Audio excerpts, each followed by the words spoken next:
ఇప్పుడు శుభ్రంగా ఉన్న ఫ్రెష్గా ఉన్నటువంటి కొయ్య తోటకూర 2 కట్టలు తీసుకున్నాను నేను. దీన్ని శుభ్రం చేసి కట్ చేసుకోవాలి. ఇంకా ఇందులోకి చూసారా 2 ఆనియన్స్ 2 పీల్ తీసి కడిగి శుభ్రం చేసుకున్నాను. 2 టమోటాలు, తర్వాత వెల్లుల్లిపాయ 1 పెద్దది, పచ్చిమిర్చి, 1 మామిడికాయ తీసుకున్నానండి పులుసు కూరకి. ఇంకా ఇందులో చింతపండు వేయకుండా ఈ మామిడికాయ పులుసే సరిపోతుందన్నమాట. ఎలా చేయాలో చూద్దాం రండి.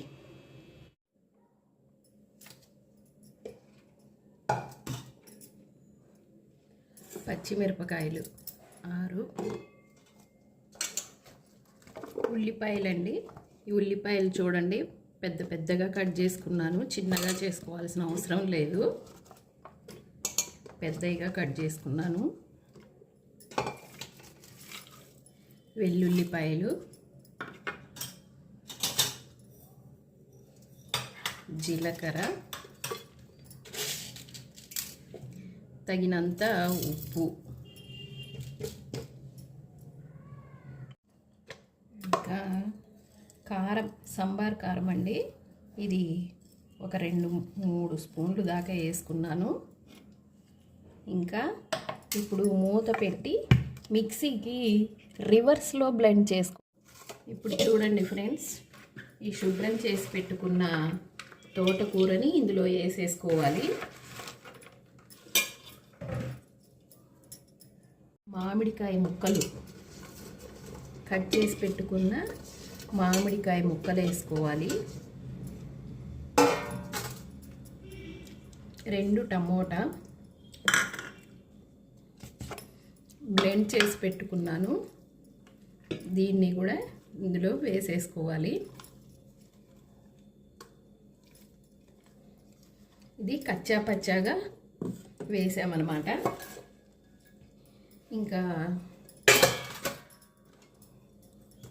కొంచెం పసుపు,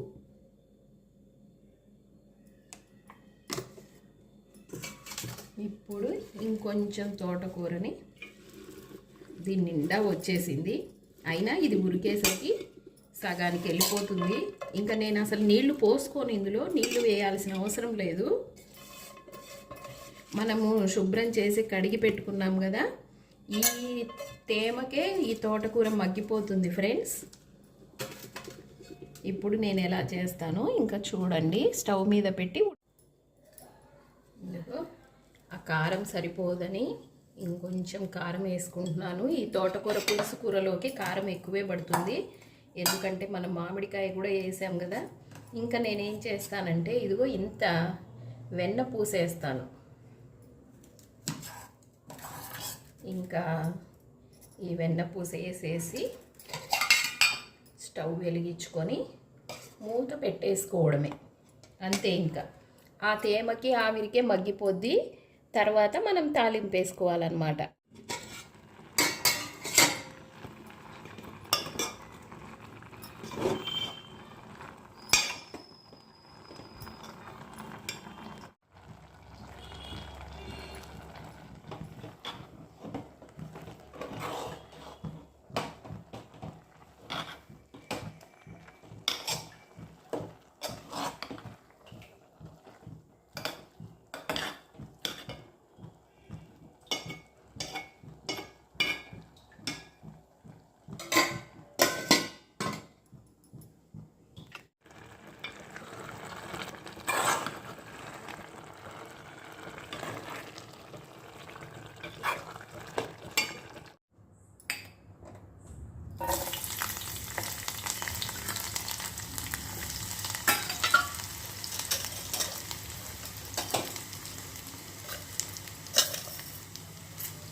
ఇదిగోండి ఫ్రెండ్స్, కూర బాగా మెత్తగా ఉడికిపోయింది చూడండి. నేను అసలు నీళ్ళే పొయ్యలేదు, వెన్నపూస వేసాను, ఉప్పు, కారం, పసుపు అన్నీ వేసేసాను అంతే.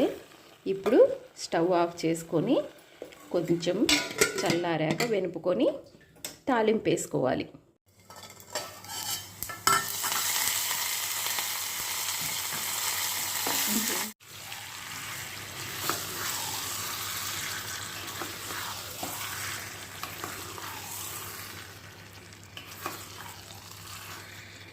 ఒక ఫోటో తీసి ఆపి ఇదా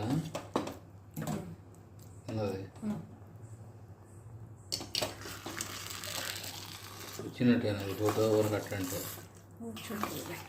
ఆపుతున్నా.